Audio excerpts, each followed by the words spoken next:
Welcome to our meeting on pregnancy and Pilates. This material is meant to supplement your existing Pilates content and hopefully help you feel more confident with the expecting mother as a client, and also give you some of the sort of simple anatomy and needs that surround this particular client, which is becoming more and more popular in our Pilates landscape. We're going to break this down by trimesters because the particular needs surrounding a pregnancy changes so much from first through second and finally third trimester that it makes sense to explore this from 3 different times as we work through all of the equipment and all of our options for addressing this situation. Let's just make sure we include this week's question, which is, Joseph Pilates had a favorite quote by Friedrich von Schiller. What was the quote? And we'll come back to that at the end of the meeting.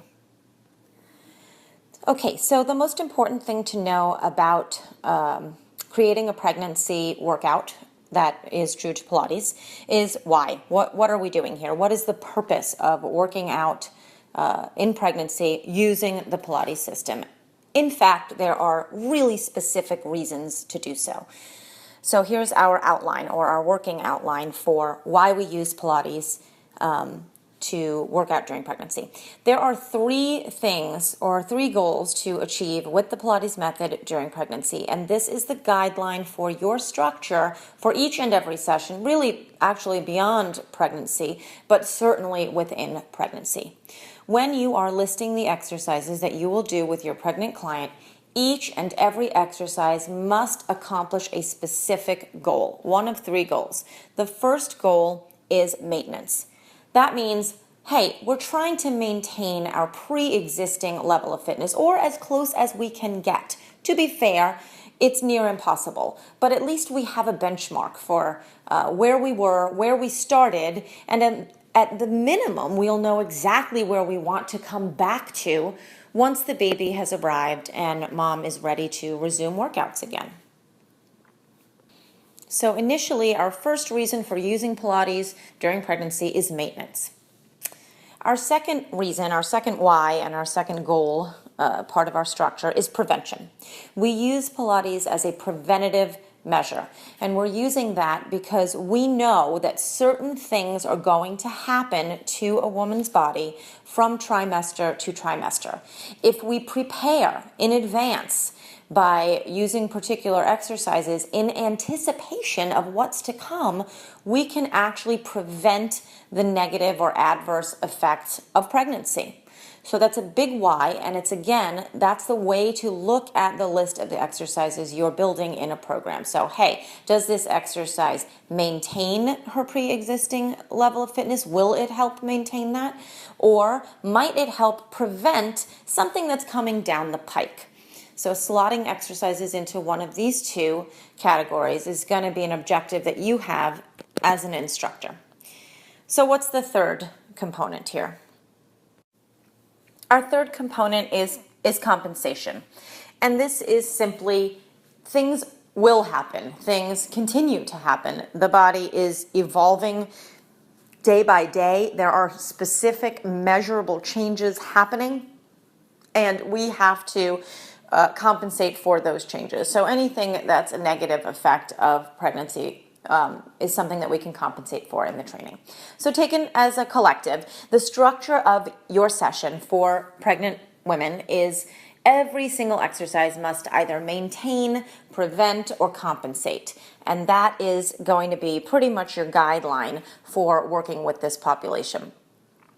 Those 3 elements will play out very differently from trimester to trimester. So let's begin at the beginning with the first trimester. In the first trimester, the biggest problem you're going to face as an instructor is your client may or may not actually advise you that they're pregnant.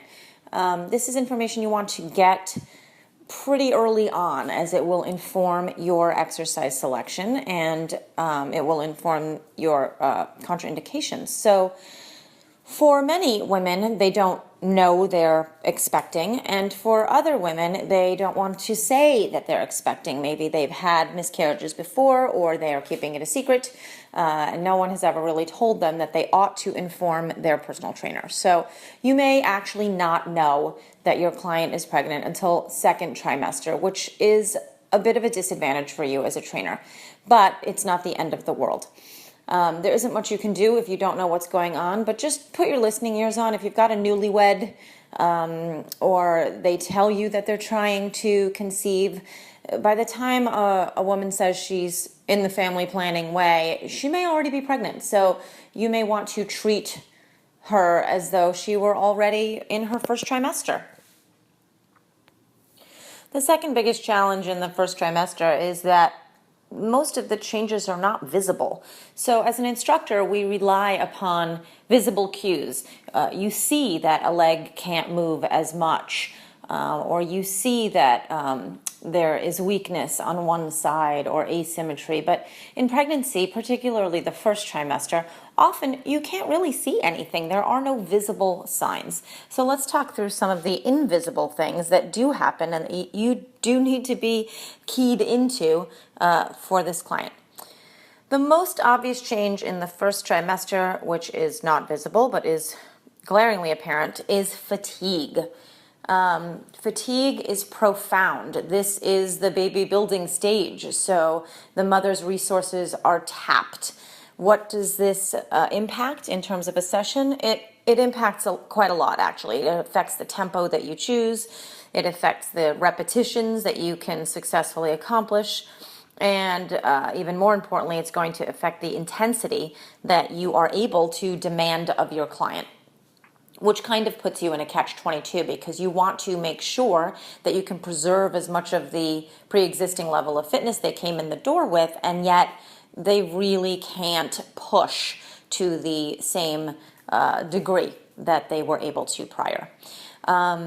So you adjust. You can do smaller sets of the same total repetitions, breaking down your 100 into 2 sets of 50, for example. There are a number of tempo choices that you can make. There are gradations in tempo. So, for example, they might ordinarily begin quickly and then taper off because of fatigue. And you might just support that, or you might let them just take a whole set of something like the knee stretches much slower than they would normally. So fatigue is something that is significant. It is the worst in the first trimester, and this is the time your client is also most likely to cancel on you. So you really want to let them know to expect this, and that even if they're feeling really awful, that they should still show up for their lesson. The second invisible factor in the first trimester is nausea. And again, it's not something you can see, and it's not something that you can really prepare for. Nausea can be triggered by a variety of things, and some of them are environmental. So, for example, the person working out on the next reformer wearing a very strong perfume could be something that your pregnant woman is completely overwhelmed by. If your studio is located near a food restaurant and the smell is wafting through the air, they might pick up on that. So again, that's something you can't see, but it's going to impact your session. So you want to look for a location in the studio that is relatively odor-free, and you'll want to even maybe isolate yourself a little bit so that you're not too close to something that may or may not become an issue. Nausea is also a huge factor in choosing exercises with respect to their position. So the most obvious example is going upside down. Obviously, the tree for someone who's feeling nausea might need to be modified. You might want to go back just halfway. Even something like the elephant, where the head is hanging low and the body is pretty much inverted, you may subject your pregnant client to a bout of nausea unintentionally. So it's something to check in with. Ask your client, how are you feeling? Any morning sickness, any all-day sickness? and go from there. They'll be pretty forthcoming about their experience. Nausea is something that changes from pregnancy to pregnancy, even within the same woman. So you do want to be aware of what her particular condition is and encourage her to be vocal with you about it. If it doesn't feel good, it's fine to simply move on. In terms of preparation for nausea, not a bad idea to keep paper towels or tissues nearby, and a small waste can also. If it's serious, and you'll get to know that pretty quickly, then being prepared is a great idea. This is also an influence on what time your client is working out. So if they're worse in the morning, they may want to switch to afternoon sessions and vice versa. And again, will vary from individual to individual. Weight gain is another element in the first trimester, or actually I should say weight change. Some women are so nauseous and really can't tolerate food in the first trimester, and they actually lose weight.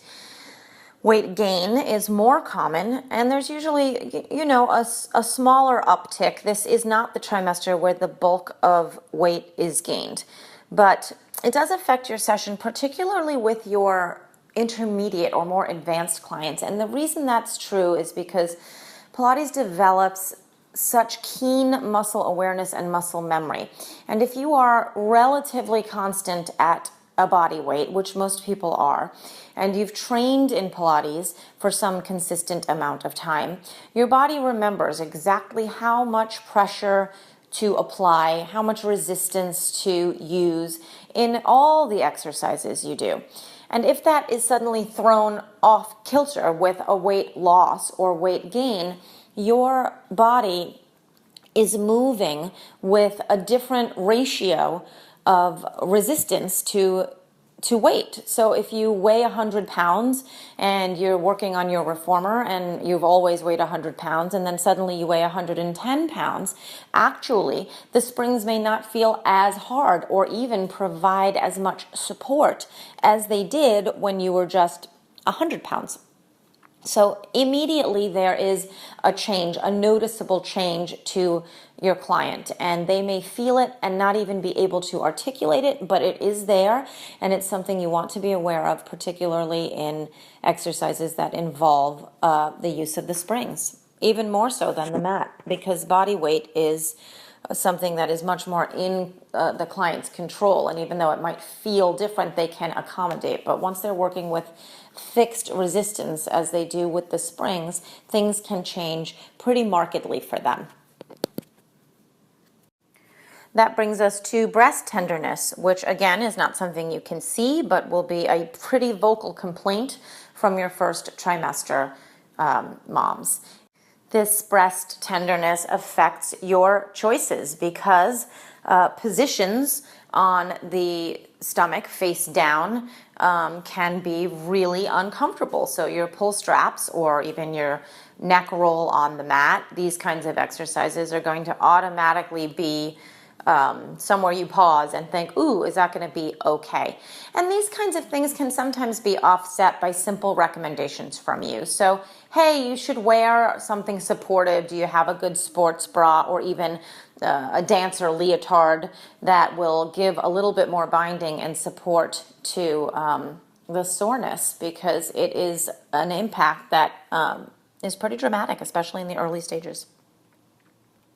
Center of gravity is another issue. There's a baby in there, and small though it may be, it is very, very mobile and shifts position. It's also gaining weight, tiny little bits of fractions of weight every single day, which means your center of gravity is actually changing on a daily basis.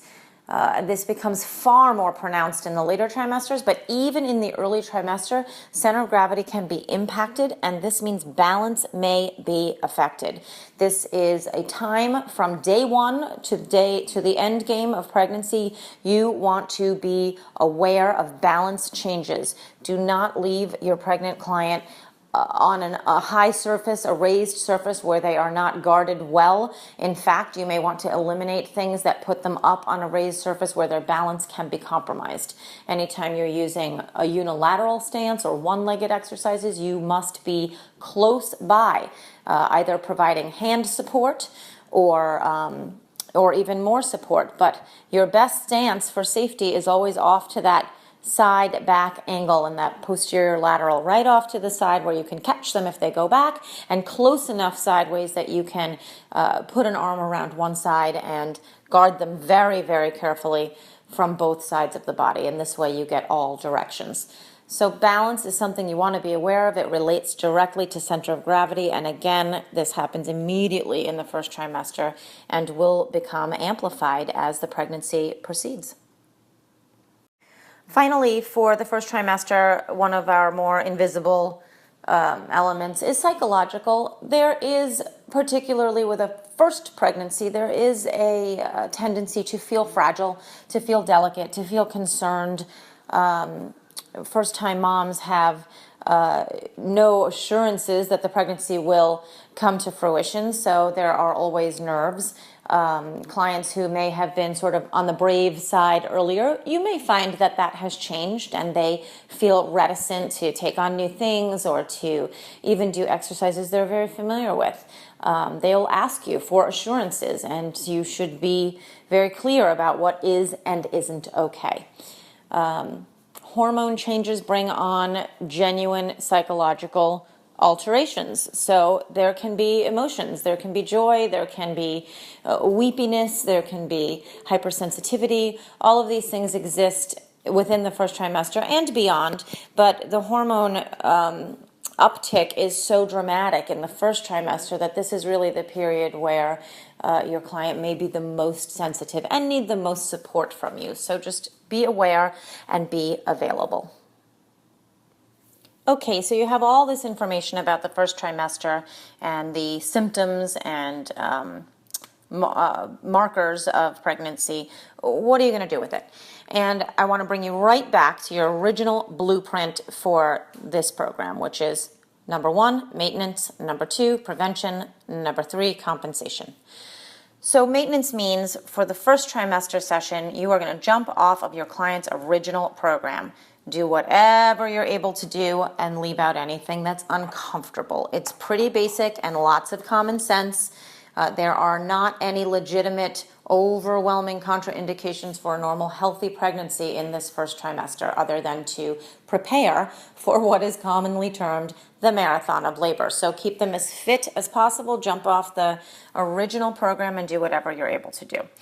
For prevention, and this is stuff we know is coming down the pike, we know that there will be some lower back involvement. It must be true in any regular pregnancy. And postural changes, which are also accompanying that, can be addressed at this time. So these are the issues that you know universally are pretty much going to come to bear on any pregnant client. Postural changes and back pain. Can you start now by preventing things like that from happening? Absolutely. And that comes within your exercise selection. Some of them are going to be obvious. Rolling like a ball might be a great exercise for your expecting mom when she's in her first trimester. That's going to feel phenomenal to her. And most of the regular, basic, and beginner exercises, and most of the advanced exercises are going to be intermediate exercises will be pretty appropriate and feel good. You just want to draw attention to postural alignment. So bring her back to the wall. Bring her back to chest expansion. Get that lower back to be nice and strong. Use your extension exercises while you can, because she's not going to be able to lie on her stomach. And she might already not be able to lie on her stomach. Is there anywhere you can get extension exercises for her back where she isn't lying on her stomach? And that's a great exercise for you to begin to think about on your own without any input from me. Could even pop up in a homework question. Compensation. If you have eliminated exercises on the stomach already, you're going to need to find exercises to strengthen the upper back and the open chest. So I'm just drilling this in now. Where else can you get extension?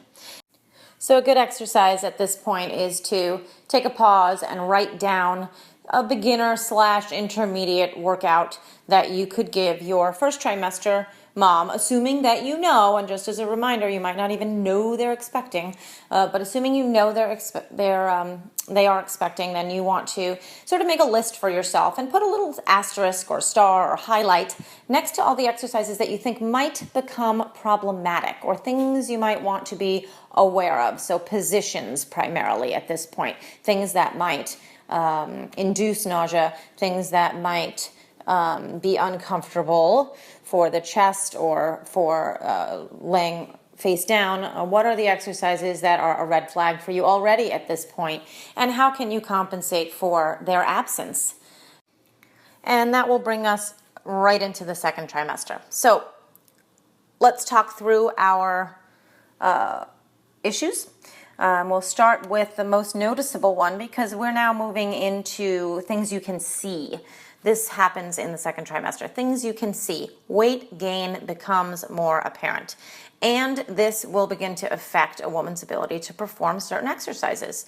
If this is a client that's doing the short spine, well, that's going to feel really different when there's a little bowling ball in your lower abdominals, or when you're just 10 to 20 pounds heavier.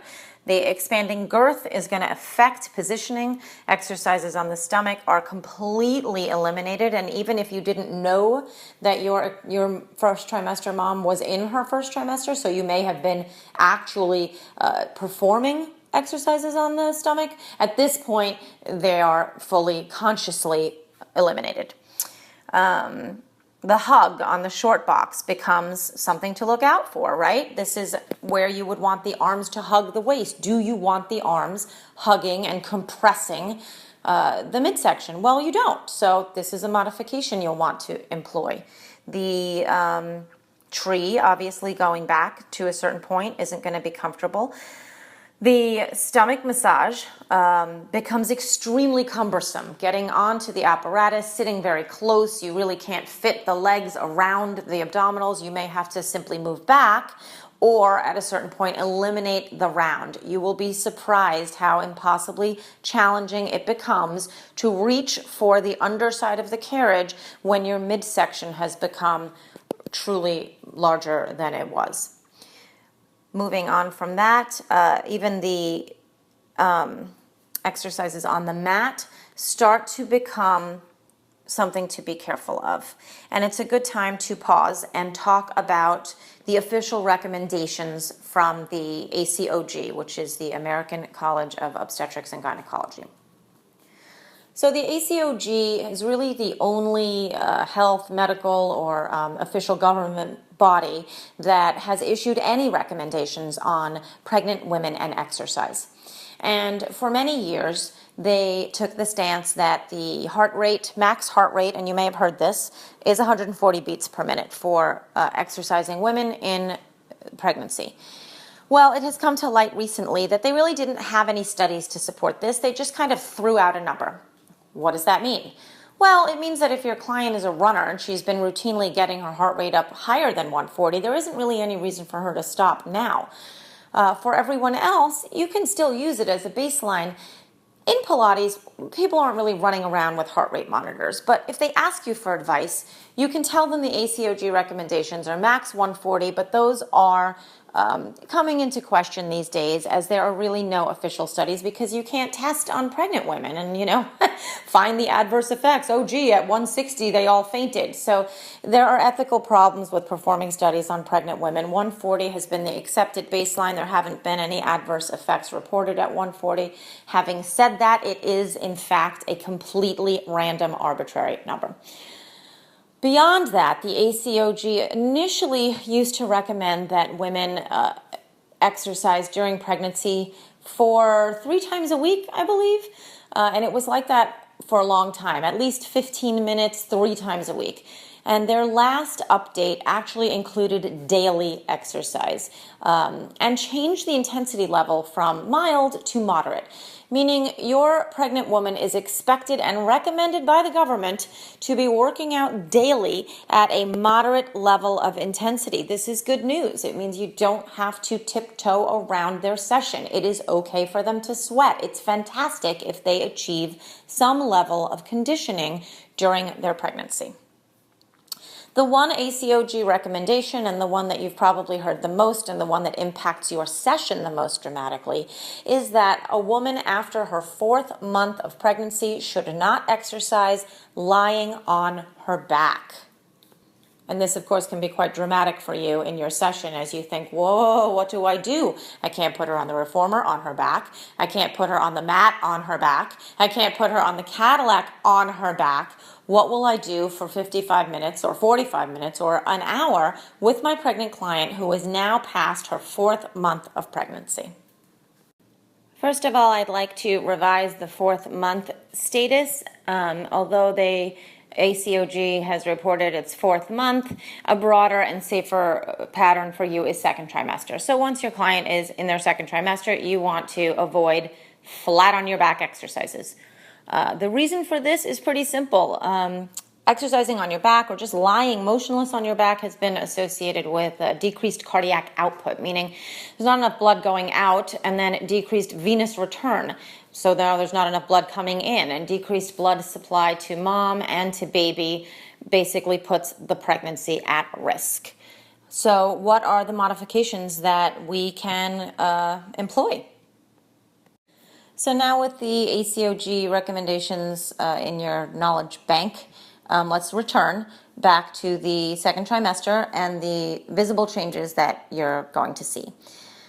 We covered weight change, so let's talk about postural changes. And this is really where you do begin to see a woman's spinal alignment change. You're going to see a lower back come into an increased lordosis. So that means more extension. The pelvis is tilting, and you're getting more of an arch or sway in the low back.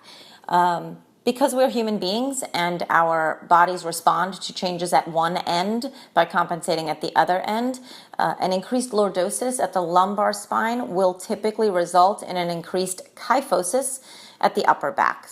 And that should make some sense. So the S curve at the bottom becomes increased, and that results in an increased opposite S curve at the top. So you get not just an arch or hyperlordotic lumbar spine, but now you've got a kyphotic upper back. What a drag for your expecting mom. It's as uncomfortable as can be, and because the abdominals are expanding outward directly in front of the body, the rectus abdominis, the six-pack muscles, are getting increasingly stretched and weakened with each passing day. So this is something you can now see, and when you have a visual landmark in your sessions with your clients, you can really make plans to address those things. So you're going to do just that. You're going to work that lower back to strengthen and restore it back to a straighter alignment. You're going to work on strengthening the upper back and opening the chest muscles so that you can come out of any kyphosis or rounded upper back. And just as a reminder, if the abdominals are weak in the front and the upper back is weak in the back, these are what you're going to see most visually, and you will be able to address these conditions. This is right squarely in our compensation part of our program. Increased joint laxity, and this is now back in the invisible symptoms of pregnancy. And I shouldn't say symptoms because it's not an illness, in fact, but it is an invisible sort of byproduct. Why does this happen? And it's actually an interesting little biology lesson, but the hormone relaxin is a systemic hormone that is released in pregnancy.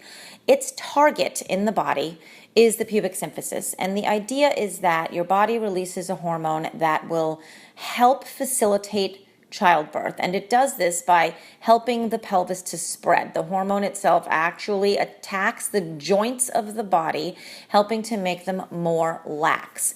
Now, hormones are dumb. They don't know exactly where things are located in the body. They just know they're supposed to go get the joints, and so they do. And while this is successful in the pubic symphysis, it is a sort of non-essential byproduct of a systemic hormone that it goes everywhere. It goes to all the joints, the shoulder joints, the knee joints, the hip joints, and it's really an unwanted side effect. So this happens to our clients, and we can help. Sometimes joint laxity results in pain. When your joints become too loose, they can become unstable.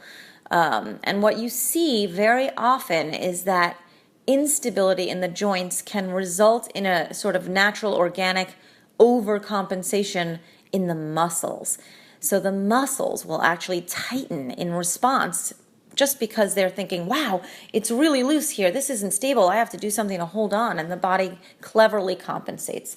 So your pregnant mom may feel her joints are lax, but her muscles are tight, and that goes sort of hand in hand, and it is not uncommon. Is there something you can do about it? Not much. Relaxin stores up in the body during pregnancy, and it takes a while for it to dissipate after the baby is born. But you can keep the muscles strong and conditioned to support what might be less stable joints, and you can avoid what I call end range, or what PTs call end range, meaning, let's take footwork. You don't want to push out so far that the knees go into hyperextension or overextension, that real end range place where what is now a possibly unstable joint is prone to exaggerated movements and really being pulled out of alignment, which is the last thing you need for your pregnant client. So avoid end range, stay in a safe range. Phrases like just go out to 90% or just go to almost straight can help sort of clue your student into avoiding that end range. Don't go to the ultimate farthest point you can, either with the arms or the legs or for any joints, in order to preserve some stability in the joints and offset any negative effects of this hormone relaxin. Center of gravity, we've mentioned before, is also not visible. This is probably the most dramatic difference from first trimester to second. Exercises requiring balance do need to be evaluated to see if they're appropriate. I would say evaluate them to see if they're even worth it. It is important to maintain good balance during pregnancy, but you do not need to challenge the balance, meaning no raised surfaces, no unnecessary, tricky, or complicated balance exercises at this point. Just leave them out. That brings us to another sort of invisible side effect of pregnancy, which is sciatica. You're going to get a lot of complaints of low back pain and accompanying sciatica. The sciatic nerve is a very large nerve. It courses midway through the hip and the buttocks, so you can kind of gesture, or your client rather will gesture to where it hurts, and they sort of squeeze the side of their glutes. As the fluid in the body accumulates and weight accumulates, nerves can get compressed. The weight of the baby is actually pressing down on vessels, and so the sciatic nerve is a likely culprit of pain and discomfort during pregnancy. This can be offset with clever exercises like side leg springs. So you'll want to whip out your side leg springs. You'll maybe want to also use your magic circle for side kicks, or even just some good old-fashioned manual resistance. These kind of lengthening exercises where you provide some relief for the compression that's happening up at the hip joint will really elicit some gratitude from your pregnant clients. Carpal tunnel syndrome is another sort of compression syndrome that happens in pregnancy, and it's the same causes as sciatica: accumulation of fluids, accumulation of weight, and resultant compression in the joints. Carpal tunnel happens at the wrists, and this can affect your client's ability to bear weight. So suddenly, even things like kneeling knee stretches can become a challenge and need to be balanced with other exercises. So be aware. It is not uncommon for women who are pregnant to adopt wrist braces for support. This is a good client to bring out the sandbag with. If you haven't already explored the sandbag, you'll get to it soon. It's a great little Pilates tool. Beyond the sandbag, the standing free weights, the arm weight series, are terrific and restore good upper arm and lower arm and wrist alignment. So those are great exercises to introduce. And you'll want to figure out modifications for push-up or plank positions or long stretch positions for as long as your client is still able to support those exercises.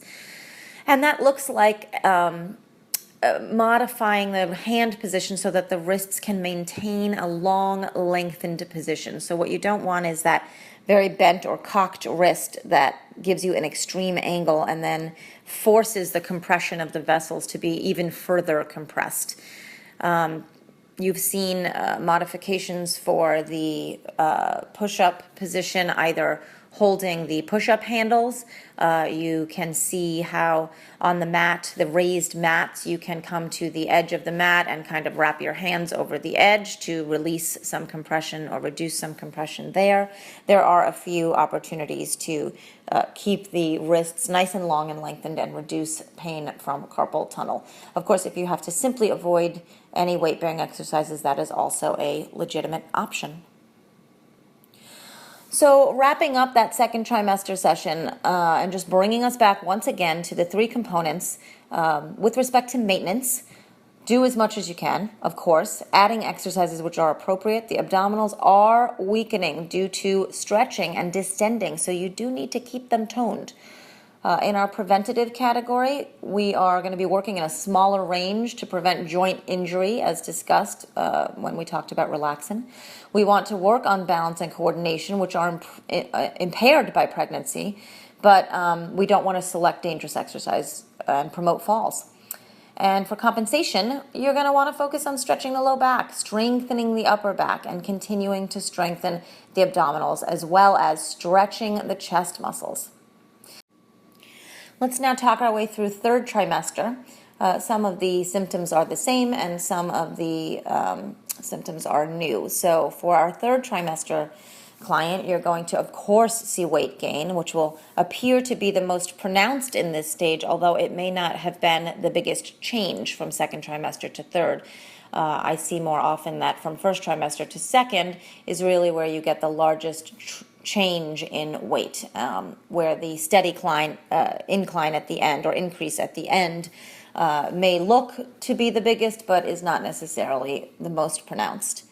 Postural changes become the most exaggerated at this point, which of course makes them the most troublesome. So that lordosis is going to continue to increase. Any resultant kyphosis may continue to increase. Your job, of course, to offset those issues. At this point in the third trimester, their gait becomes an issue, and you start to see what's called or known as waddling gait.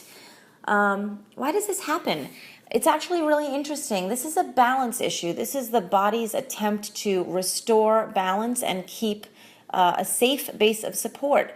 Normal gait is done with the feet fairly close together, but as the weight of the body increases and the laxity of the joints increase, the body offsets these somewhat dangerous conditions by widening the base of support. So a wider step apart with the feet allows for improved balance.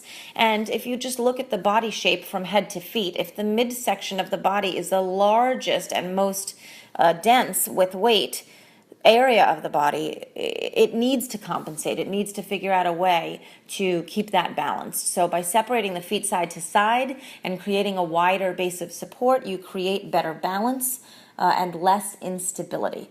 But something happens when you do that. If you step your own feet from Pilates stance into a wider parallel position, you'll notice that the muscles on the outsides of the leg shorten. So you're talking about your ITB, and anything along the side of the body is going to get a little tighter there. So that's something that might need to be addressed.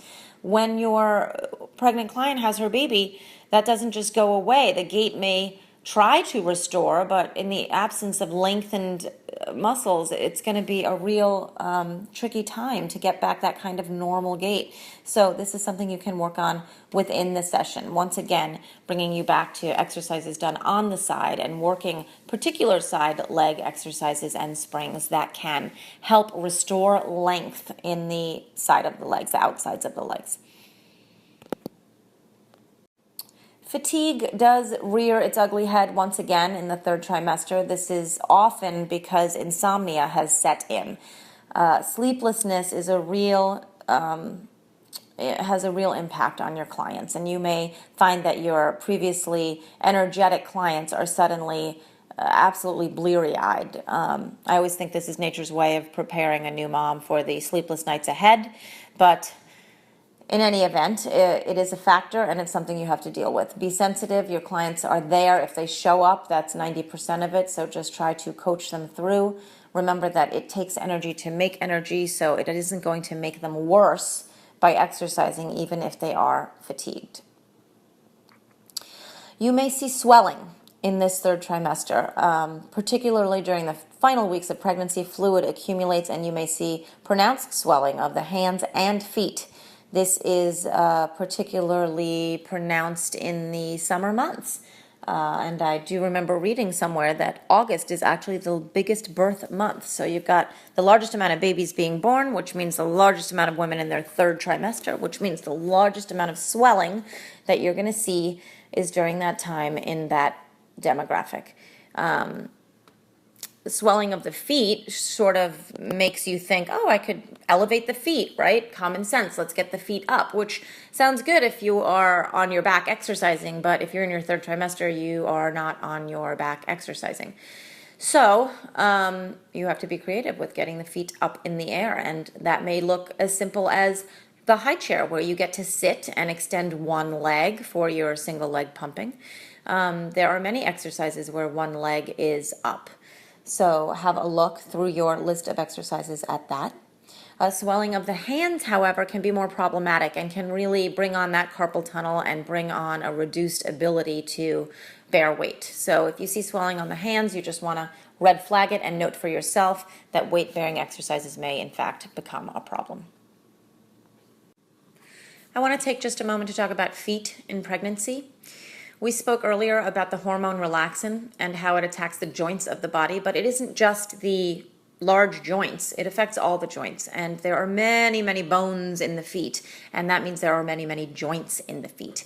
If you have relaxin coursing through your body and, of course, not steering clear of the feet, it does necessarily mean that the joints of the feet will become more relaxed. If the joints of the feet become more relaxed, they are more prone to spread, which is, in fact, the ultimate goal of relaxin. Add to that a significant weight gain, and you have a recipe for foot pain, for foot cramping, and for a larger foot size. And I can't think of anything more depressing than giving birth to your new baby and finding out you need all new shoes. But this, in fact, does happen. And your job as a Pilates teacher is to address the feet. Make sure that you do foot exercises. The 2x4 exercise, which if you haven't learned, you will soon. Exercises with a towel for good arch support. The footwork, of course, on the Wonder Chair. All kinds of exercises for the feet are incredibly helpful to offset these larger foot risk that accompanies pregnancy. So be aware that that is a very real fact of pregnancy, and it is something that you can help to prevent. So bringing us back to the three components, just one more time, with respect to maintenance in your third trimester, within a limited amount of exercises, you're really working on just getting through. In this stage, you want to do, again, everything you can do, everything that's left. The repertoire necessarily becomes smaller, choices are limited. Do focus on alignment, do focus on some relaxation and breathing, and keep them moving. This may be the only movement they get in this trimester. How are they ever going to push a baby around and stay up all night if they're just getting weaker? So stay on task and keep them moving. With respect to prevention, in the final trimester, you really do want to prevent preterm labor. So that's something you're just on the lookout for. Make sure that you keep them strong, you keep good quality of breath, that you're preventing injuries due to falls, you're preventing overstretching of the joints. Your goals are really to keep the healthy pregnancy progressing. And compensation. So all of the prior concerns of the second trimester, stretching the low back, strengthening the upper back, continuing to strengthen the abdominals, stretching the chest muscles, in addition to pelvic floor muscles. That's a place that you can talk about the pelvic floor. And I, of course, strongly recommend you don't address pelvic floor with your normal healthy clients unless there is an issue, just like I wouldn't ask you to address any other particular focus of your own unless it's an issue for the client. It should not be general practice to hone in on some area that you are a big fan of unless you're seeing something that needs addressing. I used the phrase preterm labor just a moment ago, and I just want to bring you right back to that. The leading cause of preterm labor in pregnancy is dehydration. So write that down and make sure that your pregnant client always arrives with a bottle of water. And if she doesn't arrive with a bottle of water, then you hand her one. And if it's not a bottle, then it ought to be a cup. But this is the client that you make sure you stop in between apparatus or in any transition and see if she needs water. By the time your client is lightheaded or dizzy or feels a pounding headache coming on, you may have missed the boat.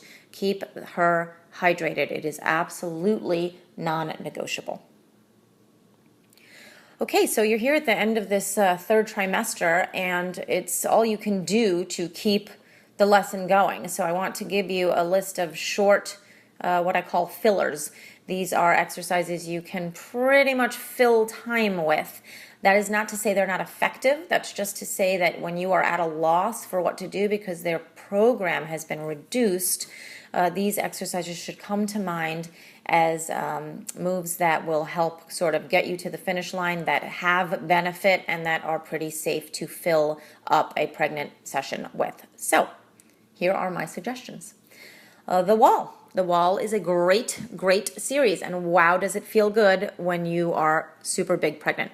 So just the standing exercise, the arm circles, the rolling down, which is necessarily reduced in scope, and even the wall chair, which is a terrific exercise for building stamina and getting the legs really working, backs of the legs, so that there is some strengthening going on during pregnancy. And if you recall, since the weight change is happening, typically for the greater, you are actually increasing the load to the legs. This is a progressive exercise. This becomes more weight bearing than it was before they were pregnant because it's greater weight. So add that to your arsenal.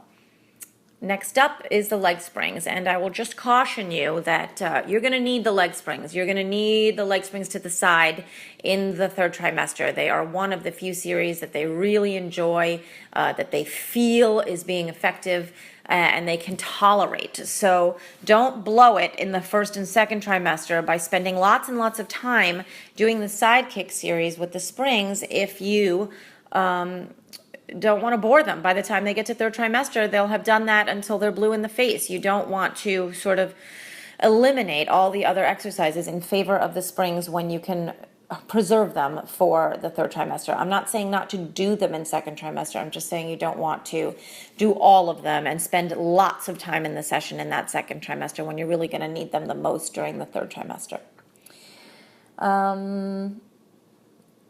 The arm weights. The arm weights are terrific. Arm weights should be included. There are standing ones and there are flat back exercises. There are moving exercises. I would be careful with the lunges just because of balance, but they can certainly be done.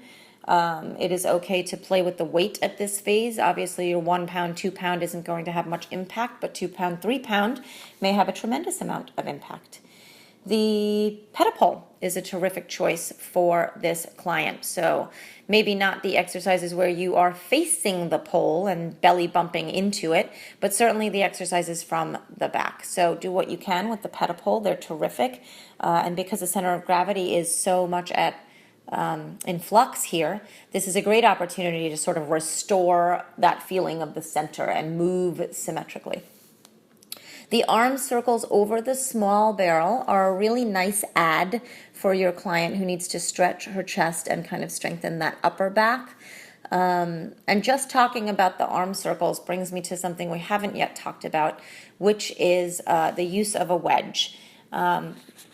Your second trimester pregnant client cannot lie flat on her back. But can she use a wedge? Well, it is generally accepted that she can. So if you have a wedge in your studio, you may prop up your client against the wedge. If you need to substitute a spine corrector, that is also an option, but you may need to pile up some pillows and cushions in order to create more of a slant than a half moon, because what you don't want is somebody rounding back and up over the barrel.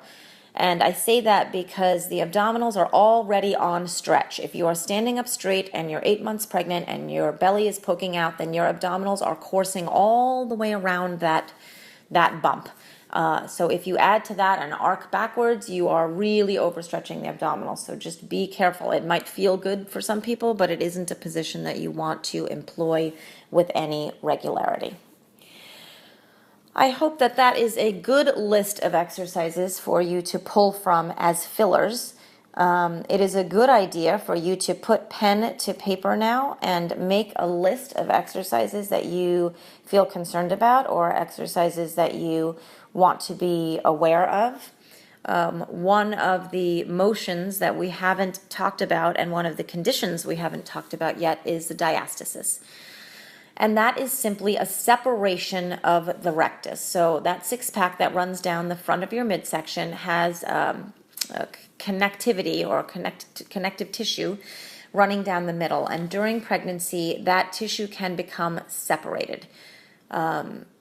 There are conflicting reports about what happens after, whether it can repair immediately, or if it doesn't repair immediately, whether it can ever be repaired. You might read different research up on that.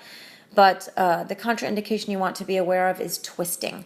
With a distended abdominal midsection, as in pregnancy, when you twist a lot to one side, you incur what's known as shearing, meaning one side of the abdominals can sort of ride up or down against the other side. And this shearing can promote a diastasis, or in the case of an already existing diastasis, it can make it worse. So we do eliminate twisting exercises at the moment that the abdominals are distended enough to be somewhat pronounced. By the time you're in the middle of the second trimester, if you're a pretty normal average pregnancy, you've got a pretty good bump going on there. You really don't want to be doing twisting, rotation, abdominal exercises anymore. So be aware of the twisting, be aware of the use of the wedge in pregnancy, be aware of the contraindications surrounding the maximum heart rate, as well as the no lying on your back exercising after the second trimester. Be aware of dehydration in your pregnant client, and choose your exercises wisely. This brings us to the end of the meeting and the answer to the question, which was, what was Joseph Pilates' favorite quote by Friedrich von Schiller? And that quote is, "It is the mind itself which shapes the body." And it's a terrific quote because it embodies the mental element of Pilates and why Pilates is so effective for our clients, not just in the studio, but as they leave the studio. So yes, it is the mind itself which shapes the body, indeed. Friedrich von Schiller. There is a tremendous amount of research and literature and resources which you can check out yourself online.